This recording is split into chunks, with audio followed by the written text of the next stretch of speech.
iHeart, get ready. Fantasy football is here. Welcome to the FullTime Fantasy Show. FullTimeFantasy.com is home to the Fantasy Football World Championships and the best players in the world. Real money winners giving their secrets to help you win. Now exclusively on iHeart. This is the FullTime Fantasy Show with your host, the one, the only, Dr. Roto.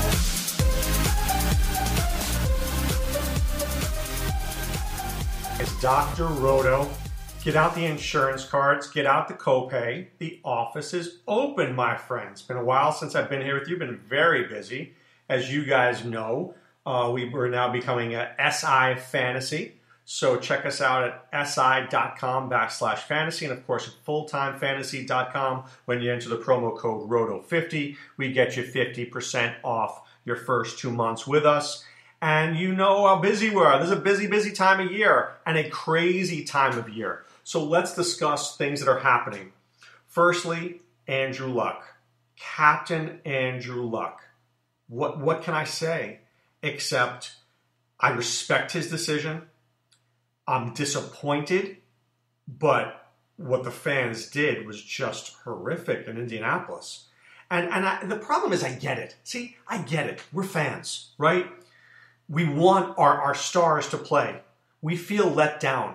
If I'm a Colt fan, I feel like Andrew Luck is part of the reason that I'm going to go to the Super Bowl. And now without Andrew Luck, my dreams of a Super Bowl are gone. So I get that. I get the anger.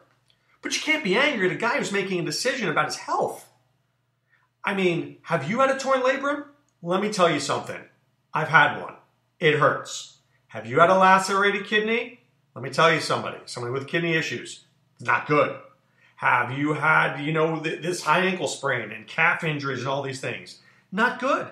And when you lose your will, your drive to play, it's the first thing that goes. And these guys, a lot of these guys play because they have nothing. They have nothing else.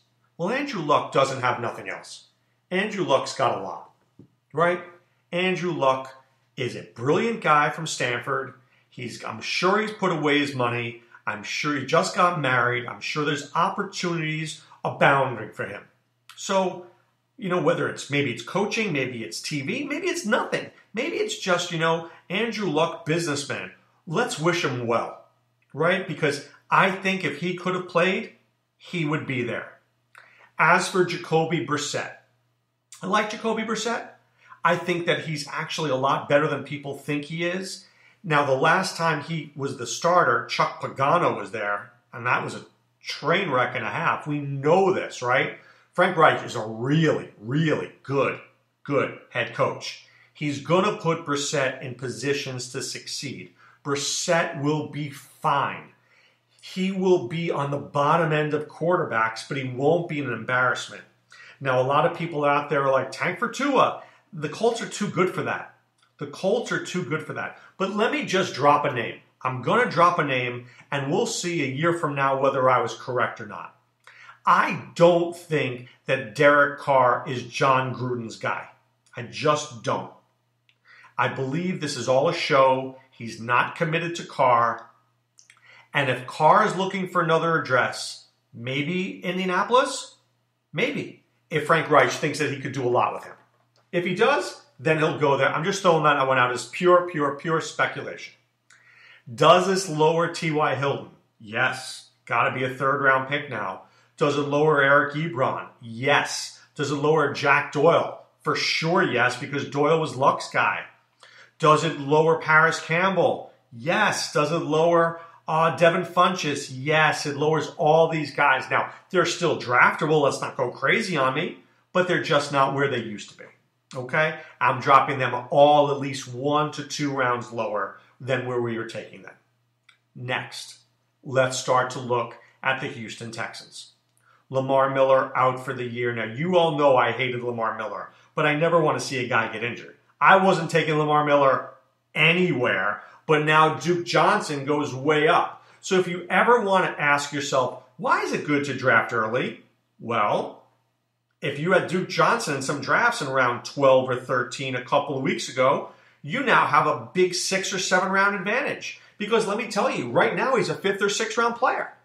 I was in a draft last night where I could have taken James White or Duke Johnson. I chose James White. The very next pick was Duke Johnson, and I knew that was going to happen.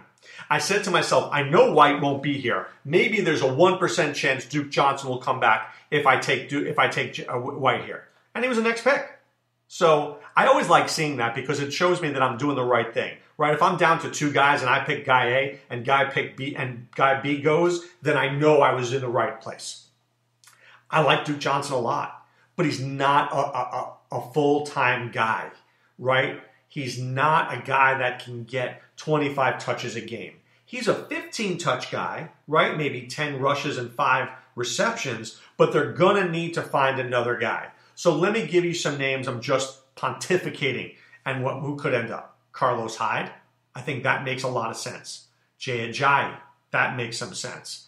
I really like Josh Adams to go there, right? The Eagles can't keep Sproles and Howard and Clement and Miles Sanders. So could Josh Adams go there? I think that'd be a really good fit. I really do. I like the Josh Adams fit the most. Little Josh Adams on first and second down, maybe first down only, and then you bring in the Duke. I'm big on that. That was a really good trade for the Texans. The Texans are already big winners for making that trade for Duke Johnson. So I think this raises the value of Deshaun Watson, if it could be even more. I think it raises it of DeAndre Hopkins. They're just not going to run the ball as much. They don't have the guy there. And I didn't like Lamar Miller to begin with, but they were insisting on giving this guy 15 carries a game, and that's just way too much. Way too much. Okay? So I was in a couple of drafts this weekend, and let me tell you, whoa, they were tough drafts.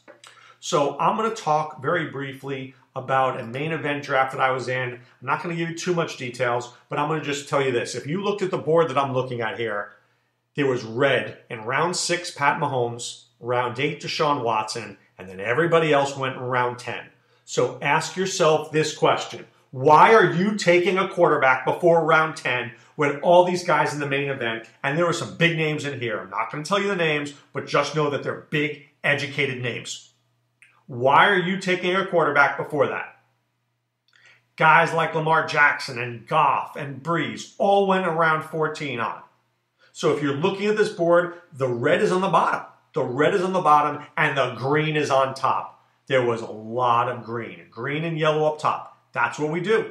That's what high stakes players do. Interestingly enough, I want to talk about something else. Travis Kelce went in the middle of round 2. Okay? No tight end in round 3. George Kittle was the last pick of round 4, and Zach Ertz was the first pick of round 5. Ask yourself that question. What drafts have you been in? Has Kelce been going in 1? No high-stakes players in this draft took him. Was Kittle going in 2 or 3? We waited to the end of 4 to take him, right? I could have taken him a couple of times over, and I passed each time.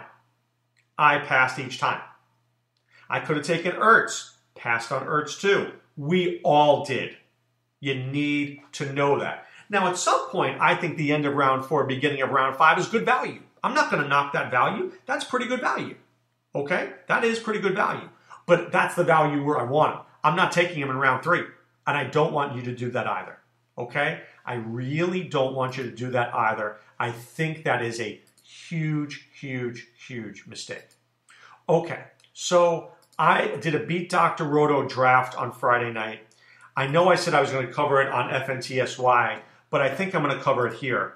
Because if I don't, what I'm worried about is if I don't get to it on FNTSY, people will be angry, and I promised it. So I'll try to do both. This was a pretty competitive league. I was very impressed with the guys in this league.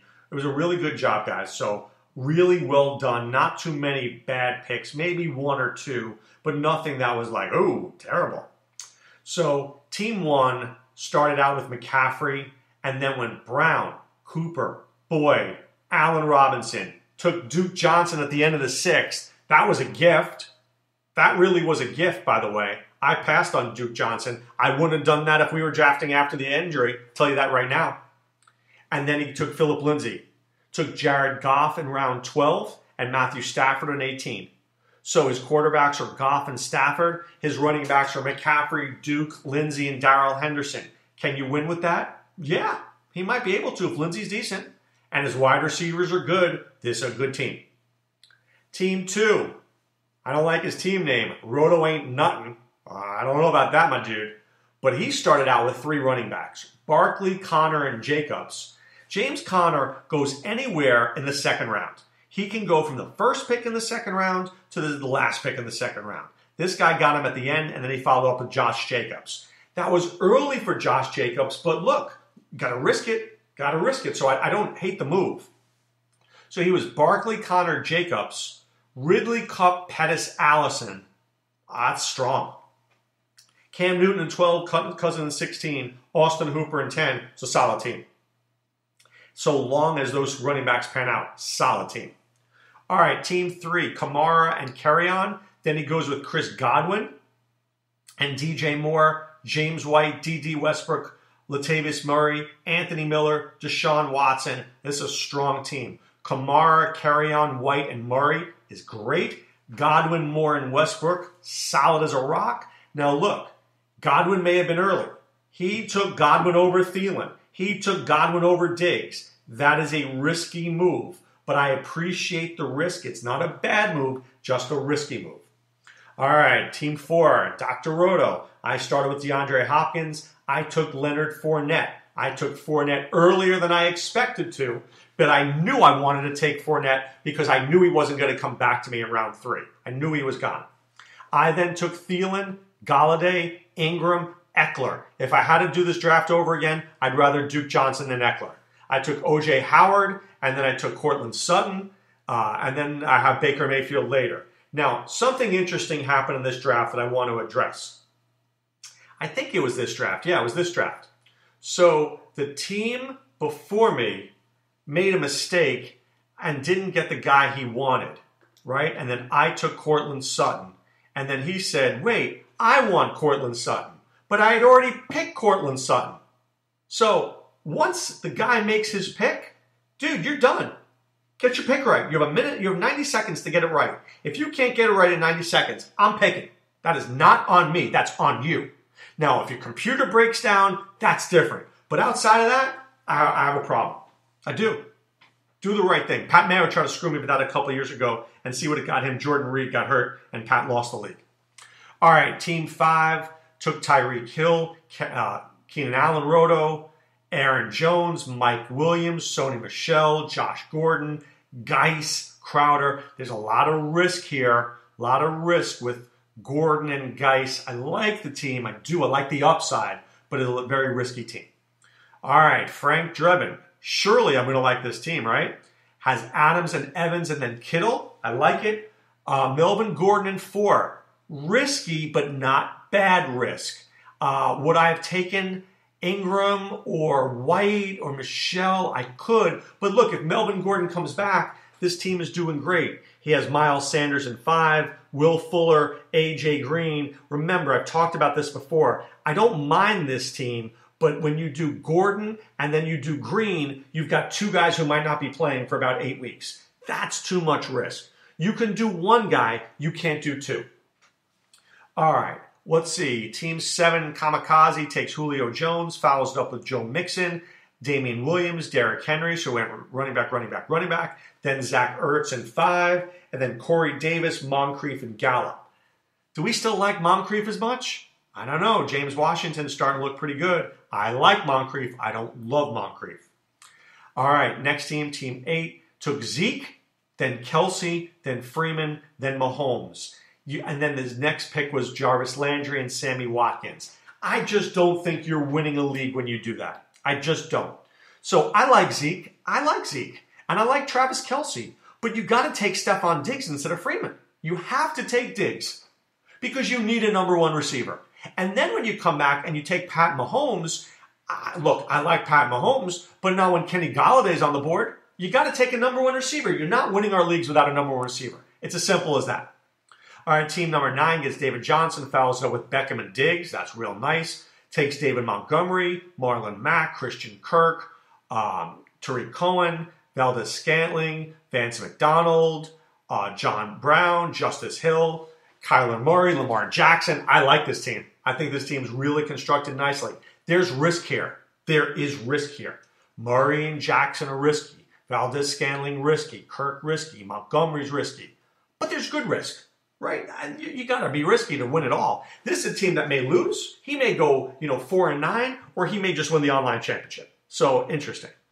Team 10 takes Michael Thomas, follows up with Todd Gurley, and then I don't think I would have taken Gurley there. I would have taken Beckham. Chris Carson goes in round 3. Cooks, Henry, Robbie Anderson, Shepard, and then takes Drake, Ballage, and Barber. Not bad. Takes Jacoby Brissett late. I just think he needs Gurley to be good. And then he didn't get Darrell Henderson, who went in round 9. So I might have taken Henderson instead of Kenyon Drake. That would have been better. All right, Team 11, my friend Jerry. Jerry started with Nick Chubb. And then, man, Jerry dominated. Juju, Edelman, Lockett, Jeffrey. I love it. Then he goes Tevin Coleman. Then he goes Jared Cook. Then he goes Freeman, Ito Smith, Samuel. So look, Jerry did the right thing. If you start receiver, you got to pound those running backs in those middle rounds. And Freeman, Smith, Samuels, if you need one of those guys to pan out, one of those guys pans out, and Jerry's got a legit chance. He needs that second running back, and especially when Nick Chubb loses his job, or at least part of his job, come Kareem Hunt. And then finally, Team 12 starts out with Bell and Cook. Then he goes Woods, Hilton, Samuel, Sanders, Tyrell Williams. He pounds the receivers. And then he goes Howard, Lewis, Hines, Peterson, pounds the running backs. That's good drafting. That's how you have to draft in our leagues. You draft that way in our leagues, and you have a really good chance to win. You do. You have a really good chance to win. Okay? And that's what I'm all about. I'm trying to analyze it to show you when you have the best chance to win. But right now it's time to put away the insurance cards, put away the copay. The office is closed, my friends. Remember, you can check me and Ronas out at FNTSY Sports Radio Network from 2 to 4 every day. Go to the app, download it. It's free. Listen on the phone and listen later in the day. You're driving home. You don't want to listen to crappy music. You listen to me and Ronas talk fantasy football. What more could you want? All right, guys, this is Dr. Roto saying be well and take care. Thanks for listening to Full-Time Fantasy. There's never been a better time to join and go full-time. Visit FullTimeFantasy.com. Use the promo ROTO50 for 50% off your first 2 months. And don't forget, fantasy players, please thumbs up the podcast on the iHeart app. See you next time.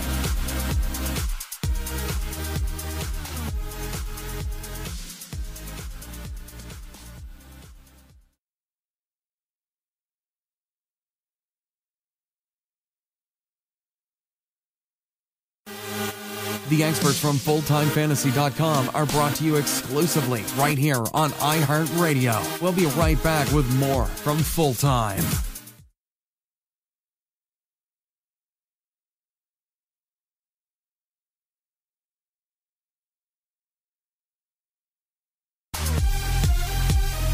Coming up, more from Full Time's Real Money Winners. We'll be right back.